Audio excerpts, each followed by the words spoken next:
Ça a toujours été compliqué pour le type normal en stratégie. Ce type est trop basique, et par du fait qu'il ajoute aucune plus-value dans une équipe, il est très vite remplacé par un autre Pokémon qui gérera les problèmes ou les manques défensifs ou offensifs d'une équipe. Il y a tout de même certains types normaux qui arrivent à se démarquer par du fait qu'ils ont vraiment le truc en plus qu'aucun type normal, voire aucun autre Pokémon ne possède, comme l'Euphorie, une référence dans sa catégorie, étant donné que c'est le Pokémon possédant le plus grand bulk spécial de tout le jeu. Ses 255 de PV correspondent au nom maximum pour une stat, combiné avec ses 135 de défense spéciale, reste encore aujourd'hui une répartition de stats jamais vue à ce jour. Même avec le Power Creep, remarquable pour un Pokémon de la deuxième génération. Mais qu'est-ce que le Power Creep? Le Power Creep, montée de puissance en français, désigne l'augmentation progressive dans la puissance des nouveautés dans un jeu vidéo, ce qui peut rendre l'ancien contenu obsolète, voire inutilisable, à cause de la surpuissance des nouveautés. Grosso modo, plus il y a du nouveau contenu, plus la méta va être modifiée. Bah oui, c'est pas pour rien que Ronflex, le meilleur Pokémon des deux premières générations, et Solid Overuse en 3G, a commencé à dégringoler dans les tiers à partir de la 4ème génération, où il était plus le même Overuse qu'il était à l'époque. En 5ème et 6ème génération, il descend carrément d'un tiers. En 7G, pareil, etc., etc., etc. Mais moi, je m'en fous de tout ça. Le type normal, même avec tous ses défauts, ça reste mon type préféré. Et je veux prouver à moi-même que ce type peut faire des grandes choses. C'est pour ça que j'ai fait ce challenge. Vaincre la Acrom la plus difficile en n'utilisant que le type normal, le pire type de Pokémon. Ça, c'est du challenge. La vidéo que vous êtes en train de visionner est la suite de cet épisode qui vous a énormément plu et qui m'a permis d'atteindre les 30 abonnés. C'est insane et je vous remercie infiniment à tous les commentaires positifs que vous me laissez. Ça me fait extrêmement plaisir et ça me donne vraiment envie de continuer cette série. J'ai peut-être pris du temps avant de poster celle-là, mais comprenez-moi, j'étais en burn-out et tout, voilà et tout, t'as capté.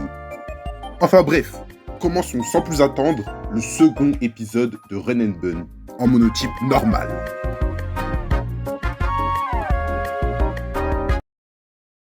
Après ma victoire contre Bastien, le champion d'arène de Myokara, je me balade dans le bois Clémenti en route pour mon prochain défi, et pendant ce temps, laissez-moi vous faire un petit récap de mon équipe de GOAT.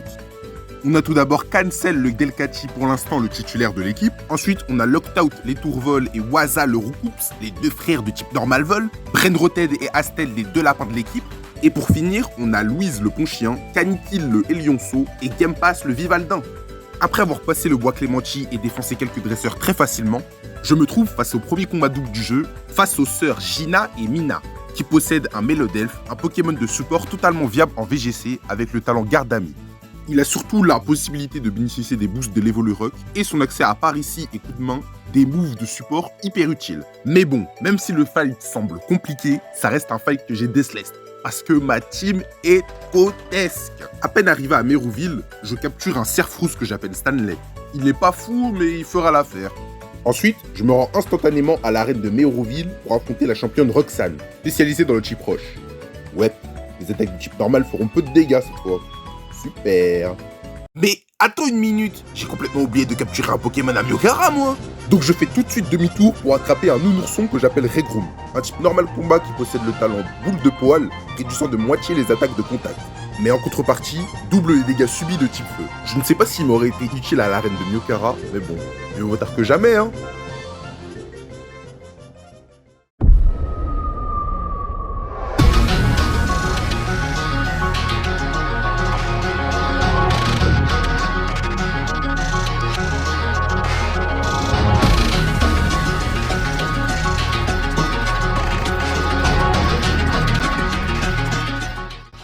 Elle commence le fight en envoyant son Scalproie et j'envoie Astel.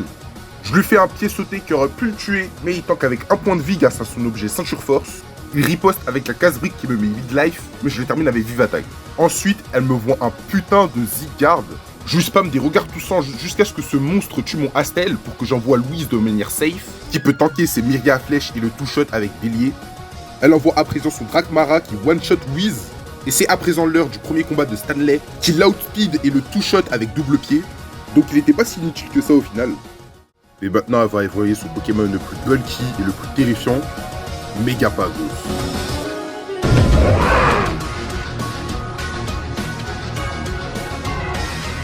Je lui fais un Honk Fully pour le rendre confus, par chance il se tape par sans confusion. Je lui fais très peu de dégâts et il me termine avec Kokilab et Aqua Jet. J'envoie Game Pass qui tente de le finir avec Trancherbe, mais il fait rien, car malgré la double faiblesse de Megapagos, ça reste un Pokémon très bulky, et de plus, il tient une belle Rattame qui réduit les dégâts super efficaces de type plante. Mais encore une fois, il se tape dans sa confusion, et je peux le terminer avec un autre Trancherbe. Elle envoie à présent son Celerock qui fait hyper mal avec son vent glace. Je fais un Trancherbe, mais cela va activer sa Vulné-Assurance, qui fait que lorsque le porteur va subir une attaque super efficace, son attaque et son attaque spéciale va être doublée. Mais ce n'est pas très grave, car même si Game Pass meurt, j'envoie Zig qui l'outspeed et le tue avec Tranche Nuit. Elle envoie à présent son dernier Pokémon Solarock, je le gratte un peu avec des tranches nues mais il me tue avec 2 éboulements. J'envoie Brainroted en pensant que c'était win, et... c'est lose.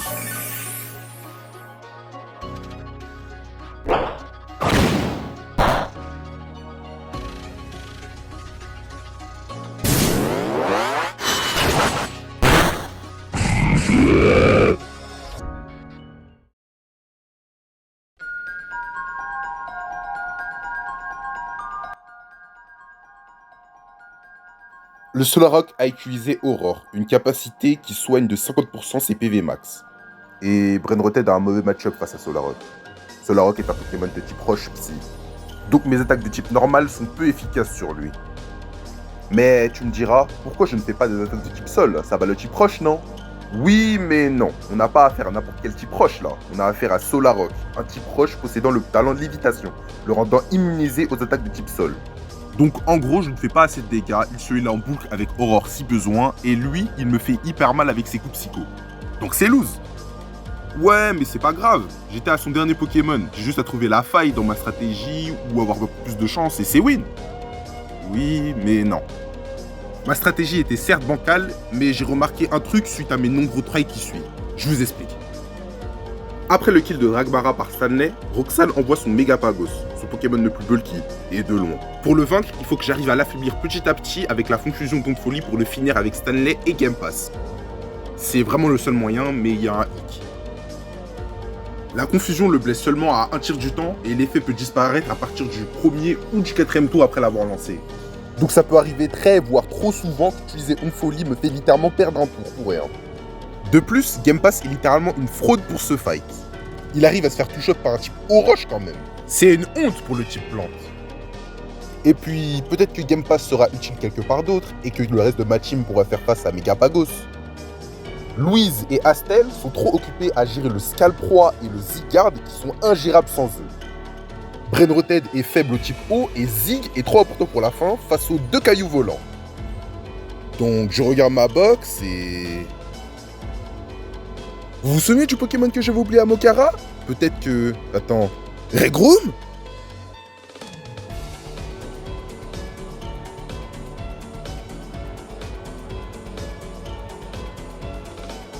Le voilà. Bon, on suit le plan à la lettre.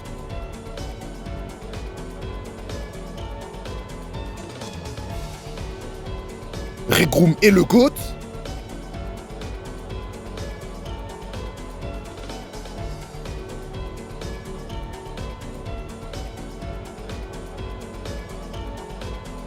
Bon, à ton tour, Brainroted.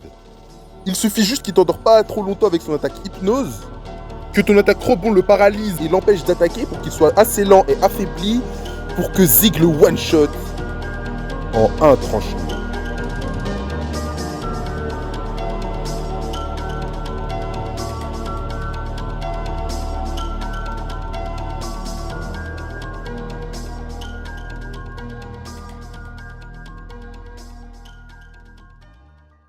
Ça y est, j'ai gagné. Enfin! Il était temps! Cette victoire est un cap important pour mon aventure. À ce niveau-là, beaucoup de mes Pokémon atteignent leur stade finaux d'évolution. Il y en a quand même qui prennent leur temps, mais bon, chacun son rythme, hein. Je fracasse les dresseurs de la route 116 et je me retrouve au tunnel Mérazon, dans lequel je trouve un Teddy Ursa que j'appelle Blood. Je le fais directement évoluer en Ursaring, et avec son talent cran qui booste les attaques lorsqu'il est atteint d'un statut, je sais déjà qu'il va m'être extrêmement utile lors de cette run. De plus, sur Run and Gun, on peut préalablement donner un statut à nos Pokémon avant chaque fight, donc Ursaring a l'attaque boostée H24. Sauf pendant les arènes, bien sûr, parce que sinon c'est pas drôle. Car dans les arènes, on est soigné automatiquement après chaque combat, donc bon. En sortant du tunnel, j'arrive à Vergazon et je chasse un Celebi Shiny Chromatic Gleaming Alpha Omega Even CZV Model Switcherich Ball. Excusez-moi. Pendant que je me bats contre les dresseurs de la route 117, je remarque plusieurs trucs qui me perturbent. Premièrement, Cancel devient faible, il ne fait plus les mêmes dégâts qu'avant, il se fait détruire ou outspeed beaucoup trop facilement par les Pokémon adverses. Je l'ai même pas utilisé pour l'arène alors qu'il était limite en train de solo le début du jeu. Mais le reste de ma team est toujours là, même si les fights commencent à devenir de plus en plus durs. Deuxièmement, je remarque que ce dresseur possède un hypnomade étrange. Il possède clairement un move et un talent qu'il ne possède pas normalement. Je parle de l'attaque Trou Noir qui endort les deux cibles lors d'un combat double, et du talent Mauvais Rêve qui endommage petit à petit les Pokémon endormis, ce qui donne un combo dévastateur. Mais bon, tout ça là c'est normalement des trucs qui sont signature à Darkrai. Et le créateur de Renette Ben s'est dit que ce serait une bonne idée de donner des moves complètement broken à un Pokémon random. Parce que pourquoi pas, I guess, hein. Je continue les fights jusqu'à ce que je croise ma plus grande peur, un type Spectre. Étant de type normal, les options pour ce type à ce niveau-là sont très limitées. Donc certains de mes Pokémon possédant uniquement des attaques de type normal ou combat sont complètement bloqués face à ce type. C'est terrifiant, mais j'arrive à le vaincre. Ça reste un téléfixe. Mais bon, quelques fights plus tard, devinez ce que je rencontre. Et oui, c'est un autre type Spectre. Et cette fois-ci, il est bien plus fort offensivement que le précédent. Et devinez quoi? Il extermine aussi toute ma team sans problème. Oula, attends. C'est la première fois que je perds face à un dresseur random quand même. Va falloir se reconcentrer là. Mais bon, pour la contrer, j'ai juste à ramener Zig sur le terrain et c'était win. C'est le seul Pokémon qui peut gérer les types Spectre avec son double type normal Ténèbres. Je continue sur cette route démoniaque et je me retrouve face à un combat double avec une stratégie remarquable. Des Pokémon qui utilisent l'attaque coup de jus, qui est normalement censé toucher tout le monde sur le terrain, y compris les Pokémon alliés. Mais les Pokémon adjacents du dresseur possèdent des talents tels que Paratonnerre ou Absorvolt, qui font en sorte que, en plus d'être insensibles aux attaques de type électrique, ça leur donne aussi des avantages. Mais je gagne ce fight et... Merde! Je viens accidentellement de commencer le fight contre le 4ème boss du jeu, la dresseuse Shell!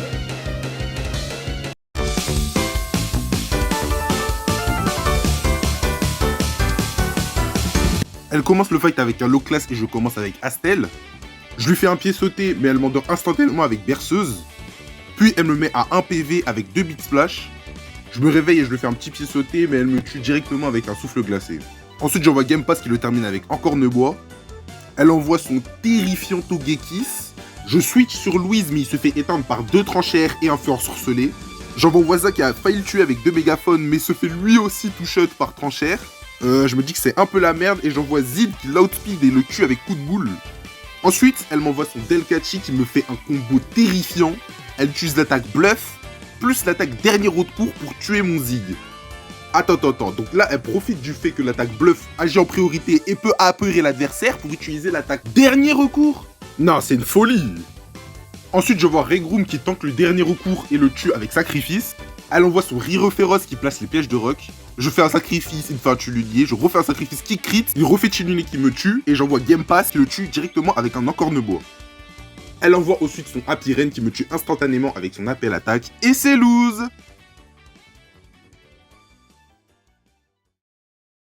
Bon après, j'étais pas prêt, j'avais oublié que ce dresseur existait, littéralement. Donc bon. C'est pas grave, je refais le fight, je me pose et je réfléchis à une nouvelle stratégie, comme d'hab. Déjà, je dois remplacer Zig. Il est utile que face au petit Spectre, et Shell n'en a pas, donc bon. A la place, je vais prendre Blood, ce sera son premier combat, et c'est aussi accessoirement le Pokémon qui tape le plus fort de ma team. Plutôt que de commencer le fight avec Astel face à low class, je pense plutôt commencer avec Regroom, qui tient une baie marron, l'empêchant d'être endormi par sa berceuse. Mais non, c'est vraiment pas une bonne idée, car, vraiment bizarre de dire ça, mais c'est vraiment le seul qui peut tanker le Delcachi. Son talent boule de poil fait vraiment de lui l'un des Pokémon les plus bulky de ma team. Donc face à low class, j'envoie Louise. Ensuite, on a le Togekiss, et face à lui, je peux littéralement rien faire. Seul Blood peut espérer le two-shot, et c'est une dinguerie d'être aussi bulky. Et de faire aussi mal en même temps avec ses coups critiques permanents dus au combo de move et de talent et items pas tankables. Puis, on a le Rhino Féroce, qui met juste les pièges de rock, donc il n'est pas une grande menace. Et pour le gérer, on a juste à prendre Regroom, Game Pass ou les deux. Happy Rain est globalement oubliable puisqu'il peut être géré par Waza. Et enfin, son dernier Pokémon, le Flagados de Galar, possède le talent Tir de Vif qui rend les attaques de temps en temps prioritaires. Mais ce n'est pas tout, car il additionne aussi ça avec son objet Vive-Griffe.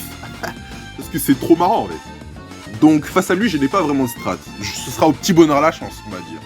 Bref, assez parlé. Place au 5e try, le try où l'intégralité des astres sont alignés pour le faire naître. Je lead Louise face à low class qui utilise berceuse, mais je me réveille instant grâce à la baie et je l'explose en le terminant avec un crit. Elle envoie son Belkati et je lui spam des regards touchants jusqu'à ce que Louise meure pour laisser place à Regrum qui le termine sans prendre trop de dégâts. Elle envoie son Togekiss et je n'ai vraiment aucun switch-in à ce Pokémon.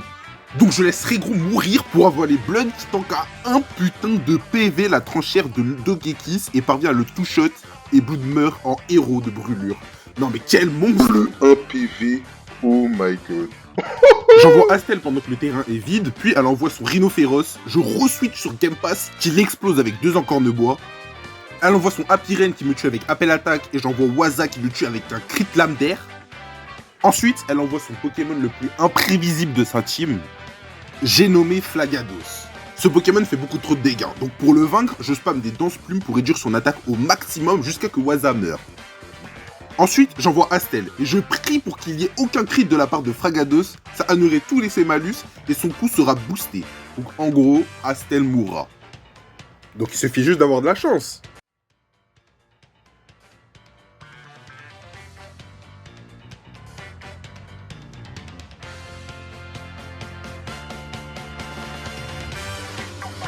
Let's go. Let's go. Let's go. Là, j'ai eu énormément de chance là.